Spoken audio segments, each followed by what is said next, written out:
UP की news में आपका स्वागत है। आइए जानते हैं आज की टॉप 25 बड़ी खबरें। ग्रामीण क्षेत्रों के लोगों को अब आधार कार्ड बनवाने या उसमें नाम पता मोबाइल नंबर और बायोमेट्रिक जैसी जानकारियां अपडेट कराने के लिए शहरों का रुख नहीं करना पड़ेगा। उत्तर प्रदेश सरकार ने ग्राम पंचायतों को डिजिटल सेवा केंद्र के रूप में विकसित करने की दिशा में महत्वपूर्ण पहल की है। पहले चरण में प्रदेश के 6 जिलों की 110 ग्राम पंचायतों में आधार नामांकन और अपडेट की सेवाएं शुरू कर दी गई है। इन ग्रामीण सेवा केंद्रों के माध्यम से अब तक 75,000 से अधिक आधार संबंधी सेवाएं लोगों को उपलब्ध कराई जा चुकी हैं। इससे ग्रामीणों के समय के साथ साथ उनके खर्च में भी उल्लेखनीय बचत रही है। उत्तर प्रदेश के मुजफ्फरनगर में कांवड़ यात्रा 2026 को सुरक्षित, शांतिपूर्ण और अनुशासित ढंग से संपन्न कराने के लिए पुलिस प्रशासन ने नई पहल की है। वरिष्ठ पुलिस अधीक्षक संजय कुमार वर्मा ने ऑनलाइन वीडियो कॉन्फ्रेंसिंग के माध्यम से जिले के सभी 22 थाना प्रभारी, कांवड़ सेवा शिविर संचालकों, श्रद्धालुओं, डीजे संचालकों से संवाद किया। इस दौरान उन्होंने सभी से सुरक्षा मानकों का पालन करने, अनुशासन बनाए रखने और कांवड़ यात्रा को सकुशल संपन्न कराने का संकल्प दिलाया। चंडीगढ़ लखनऊ एक्सप्रेस ट्रेन के संख्या 15-12 के लखनऊ जंक्शन पहुंचने पर एसी कोच के शौचालय से एक युवक का शव मिलने से हड़कंप मच गया। प्रारंभिक जानकारी के अनुसार करीब 25 से 27 वर्ष के युवक ने एसी थर्ड कोच B3 के शौचालय में अपने कुर्ते के सहारे फांसी लगाकर आत्महत्या कर ली। ट्रेन निर्धारित समय से लगभग 25 मिनट की देरी से प्लेटफॉर्म नंबर 6 पर पहुंची थी। यात्रियों को उतरने के बाद सफाई के दौरान जब शौचालय का दरवाजा नहीं खुला तब इस घटना का पता चला। सूचना मिलते ही पुलिस मौके पर पहुंची और शव की पहचान कराने के साथ साथ पूरे मामले की जांच शुरू कर दी। बहुजन समाज पार्टी के राष्ट्रीय संयोजक आकाश आनंद को आगामी उत्तर प्रदेश विधानसभा चुनाव की तैयारियों के तहत अहम जिम्मेदारियां सौंपी गई हैं। बसपा प्रमुख मायावती ने उन्हें पार्टी प्रत्याशियों के चयन का दायित्व सौंपा है। आकाश आनंद के नेतृत्व में प्रदेश के विभिन्न क्षेत्रों में कार्यकर्ता सम्मेलन आयोजित किए जाएंगे, जहां संभावित उम्मीदवारों के नामों पर अंतिम निर्णय लिया जाएगा। इस अभियान की शुरुआत 10 अगस्त से हाथरस के तादाबाद में आयोजित सम्मेलन से होगी, जबकि 25 अगस्त को नोएडा के जेवर में होने वाले कार्यकर्ता सम्मेलन की अध्यक्षता भी आकाश आनंद ही करेंगे।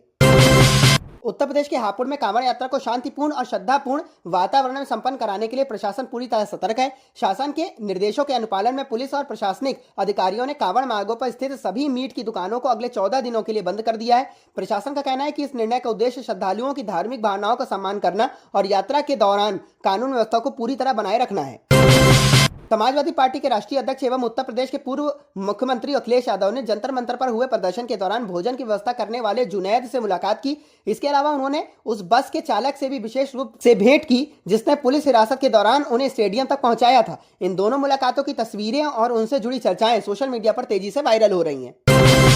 बहुजन समाज पार्टी की राष्ट्रीय अध्यक्ष मायावती ने कहा कि पेपर लीक जैसी गंभीर घटनाओं पर रोक लगाने के लिए केवल कठोर कानून बनाना पर्याप्त नहीं है। उनका कहना है कि इस समस्या के स्थायी समाधान के लिए देश की शिक्षा व्यवस्था में व्यापक और प्रभावी सुधार किए जाने की आवश्यकता है। इससे परीक्षाओं में पारदर्शिता सुनिश्चित होगी और युवाओं के भविष्य की बेहतर सुरक्षा हो सकेगी।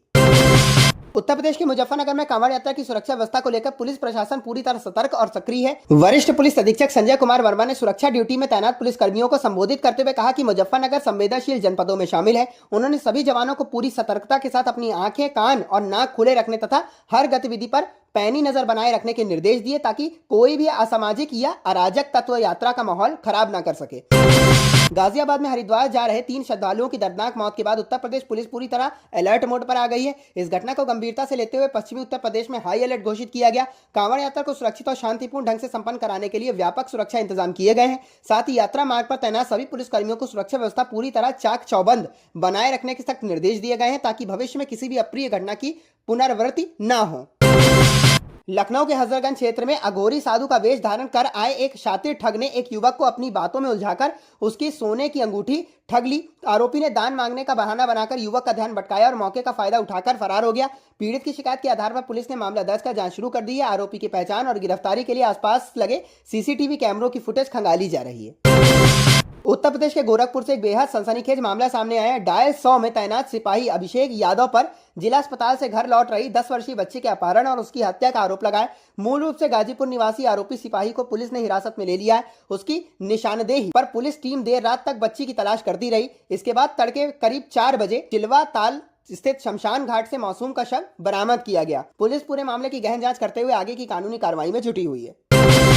सावन माह के दौरान कांवड़ यात्रा को सुरक्षित और शांतिपूर्ण ढंग से संपन्न कराने के उद्देश्य से बरेली जोन में सुरक्षा के व्यापक इंतजाम किए गए। बरेली में एक अत्याधुनिक integrated command and control centre स्थापित किया गया है। इस हाईटेक सेंटर के माध्यम से बरेली जोन के सभी 9 जिलों में कांवड़ मार्गों और संवेदनशील स्थानों की 24 घंटे निगरानी की जाएगी। इसके अलावा सुरक्षा व्यवस्था को और अधिक मजबूत बनाने के लिए ड्रोन कैमरों और आधुनिक सीसीटीवी कैमरों की भी व्यापक तैनाती की गई है।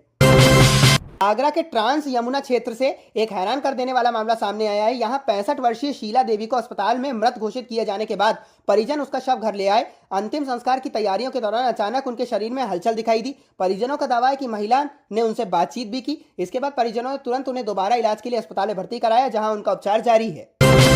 बरेली के रामपुर गार्डन स्थित प्रभा सिनेमा में गुरुवार सुबह अचानक आग लगने से अफरा तफरी मच गई। सूचना मिलते ही अग्निशमन विभाग की कई गाड़ियां मौके पर पहुंची और करीब 3 घंटे तक कड़ी मशक्कत के बाद आग पर पूरी तरह काबू पा लिया गया। मुख्य अग्निशमन अधिकारी मनु शर्मा के अनुसार प्रारंभिक जांच में आग लगने का कारण शॉर्ट सर्किट माना जा रहा है। राहत की बात यह रही कि घटना के समय सिनेमा हॉल बंद था, जिससे कोई जनहानि नहीं हुई और एक बड़ा हादसा टल गया।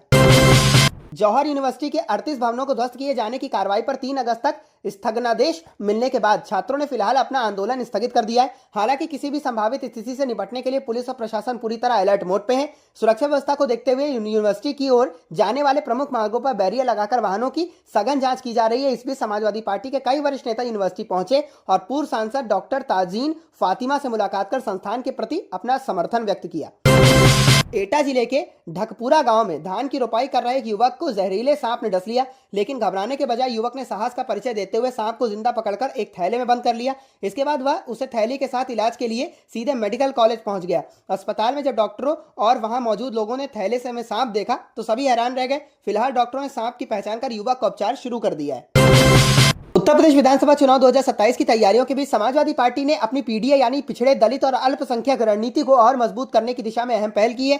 पार्टी ने पहली बार आधिकारिक तौर पर महाराजा दक्ष प्रजापति की जयंती मनाई। इस अवसर पर आयोजित कार्यक्रमों में प्रजापति समाज के सामाजिक योगदान को याद किया गया और राजनीति में उनकी भागीदारी तथा प्रतिनिधित्व बढ़ाने की मांग प्रमुखता से उठाई गई। माना जा रहा है कि इस आयोजन के माध्यम से सपा नेतृत्व प्रजापति समाज को अपने साथ जोड़ते हुए आगामी विधानसभा चुनाव में अपना जनाधार और मजबूत करना चाहता है।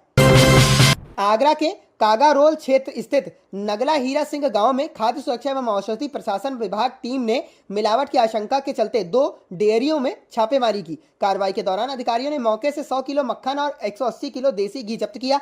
साथ ही दूध, घी, मक्खन, पनीर और पामोलिन ऑयल के नमूने जांच के लिए प्रयोगशाला भेज दिए गए। अधिकारियों के अनुसार लैब रिपोर्ट मिलने के बाद नियमानुसार आगे की कानूनी कार्रवाई की जाएगी। भारतीय जनता पार्टी उत्तर प्रदेश में इस वर्ष स्वतंत्रता दिवस को विशेष उत्साह के साथ मनाने की तैयारी कर रही है। इसके तहत 11 अगस्त से 15 अगस्त तक पूरे प्रदेश में हर घर तिरंगा अभियान चलाया जाएगा। इस अभियान का उद्देश्य हर घर तक तिरंगा पहुंचाकर लोगों में राष्ट्रभक्ति और राष्ट्रीय गौरव की भावना को और मजबूत करना। अभियान के सफल संचालन की जिम्मेदारी पार्टी ने प्रदेश उपाध्यक्ष नीरज सिंह को सौंपी है, जो पूरे प्रदेश में उसकी रूपरेखा और व्यवस्थाओं की निगरानी करेंगे। फर्रुखाबाद से एक दिल दहला देने वाली घटना सामने आई है, जिसने पूरे इलाके को झकझोर कर रख दिया है। यहाँ एक कलयुगी बेटे पर अपनी ही मां की सिलबट्टे के बट्टे से सिर कुचलकर हत्या करने का आरोप है। इस वारदात के बाद क्षेत्र में सनसनी फैल गई है। सूचना मिलते ही पुलिस मौके पर पहुंची, आरोपी बेटे को गिरफ्तार कर लिया और शव को कब्जे में लेकर आगे की कानूनी कार्रवाई शुरू कर दी है।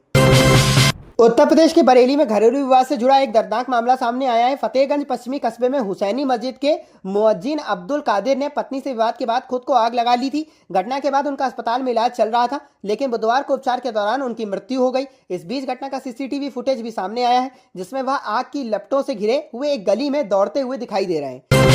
सीतापुर जिले में बुधवार रात रुपयों के लेन देन को लेकर 2 पक्षों के बीच शुरू हुआ विवाद देखते ही देखते खूनी संघर्ष में बदल गया। इस दौरान 4 राउंड फायरिंग हुई, जिसमें 2 लोग घायल हो गए। सूचना मिलने पर कोतवाली पुलिस मौके पर पहुंची और घायलों को इलाज के लिए स्वास्थ्य केंद्र भेजा। इनमें से एक युवक की हालत गंभीर होने पर उसे बेहतर उपचार के लिए सीतापुर से लखनऊ ट्रामा सेंटर रेफर किया गया।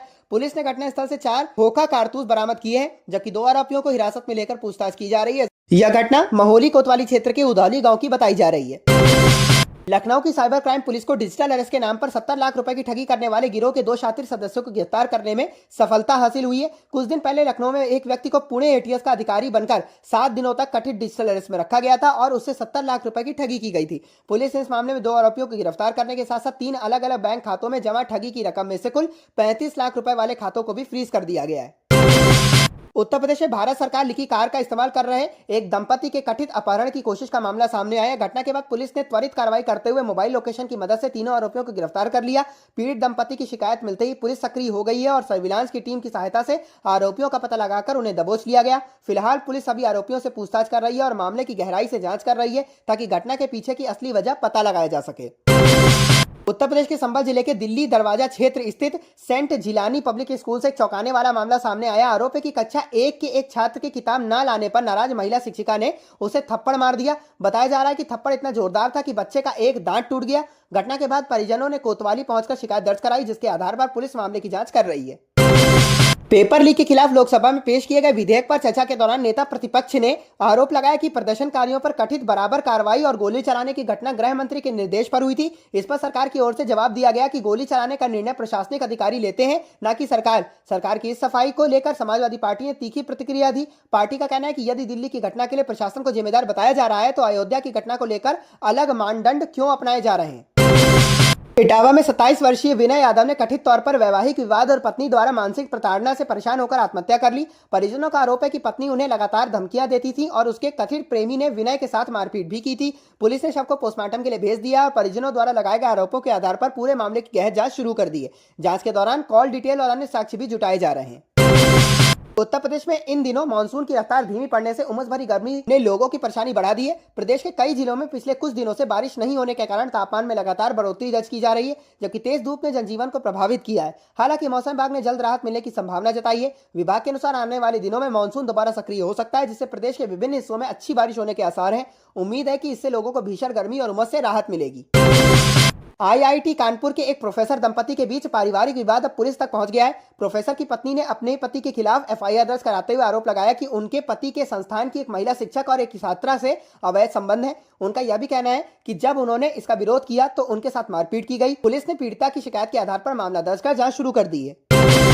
उत्तर प्रदेश के मऊ जिले में रिश्तों को शमशान कर देने वाली हत्या की एक सनसनीखेज वारदात का पुलिस ने खुलासा किया है। कोपागंज क्षेत्र के कसारा गांव के पास संदिग्ध परिस्थितियों में मिले युवक के शव के मामले में पुलिस ने मृतक की पत्नी और उसके कथित प्रेमी को गिरफ्तार किया है। पुलिस के अनुसार अवैध प्रेम संबंध में बाधा बन रहे पति की दोनों ने मिलकर हत्या कर दी और शव को घटनास्थल पर छोड़कर फरार हो गए। सीसीटीवी फुटेज, तकनीकी साक्ष्यों और विस्तृत जांच के आधार पर पुलिस ने पूरे मामले का खुलासा करते हुए दोनों आरोपियों को जेल भेज दिया है। लखनऊ में नकली दवाओं की बिक्री करने वाले एक संगठित गिरोह का खाद्य सुरक्षा एवं औषधि प्रशासन एफएसडीए ने भांडाफोड़ किया है। जांच में सामने आया कि यह गिरोह फर्जी बिलिंग और कागजी लेनदेन के जरिए बाजार में नकली दवाओं की सप्लाई कर रहा था। मामले की जांच पूरी होने के बाद एफएसडीए ने अमीनाबाद थाने में 5 आरोपियों के खिलाफ एफआईआर दर्ज कराई है। पुलिस ने मुकदमा दर्ज कर आरोपियों की तलाश शुरू कर दी है और इस नेटवर्क से जुड़े अन्य लोगों की पहचान के लिए भी कार्रवाई की जा रही है।